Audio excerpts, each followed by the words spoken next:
Top quality और consistent performance के लिए सिर्फ सिल्वर पंप नाम याद रखना। થોડા જ વરસાદમાં વરસાદે ગાંધીનગરના હાલ બેહાલ કરી નાખ્યા છે ને એ વચ્ચે મનપાની પ્રી મોન્સૂન કામગીરીની પોલ પણ ખુલી ગઈ છે। અનેક જગ્યા પર રસ્તા બેસી જતા વાહન ચાલકોને હાલાકી પડી। નવી ગટર લાઇનનું કામ કર્યા બાદ ઠેર ઠેર ખાડા પડી ગયા। સમગ્ર મામલે સ્ટેન્ડિંગ કમિટી ચેરમેનનું નિવેદન સામે આવ્યું। નવા સેક્ટરમાં સમસ્યા ઉદ્ભવી હોવાનું ગૌરાંગ વ્યાસ જણાવી રહ્યા છે। મનપામાં કુલ 18 જેટલી ફરિયાદો આવી। મનપાએ 28 જેસીબી સાથે 80% કામગીરી પૂર્ણ કરી। અંડરપાસમાંથી પાણી કાઢવાની કામગીરી શરૂ। વહેલા વરસાદ આવ્યો એટલે આવી સ્થિતિ સર્જાઈ હોવાનું નિવેદન આપ્યું છે।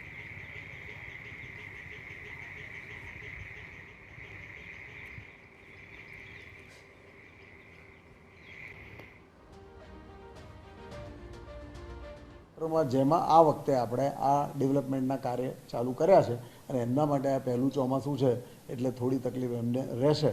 પણ ગાંધીનગર મહાનગરપાલિકાએ આજે સવારથી જ 27થી 28 જેસીબી સાથે અલગ અલગ ટુકડીઓ આ સેક્ટરની અંદર મોકલીને હજુ તો કદાચ 4:30-5નો સમય થયો છે। અત્યાર સુધીમાં 70-80% કામગીરી પૂરી થઈ ગઈ છે અને દરેક માણસ બહાર નીકળી શકે એવી પરિસ્થિતિ અમે કરી દીધી છે।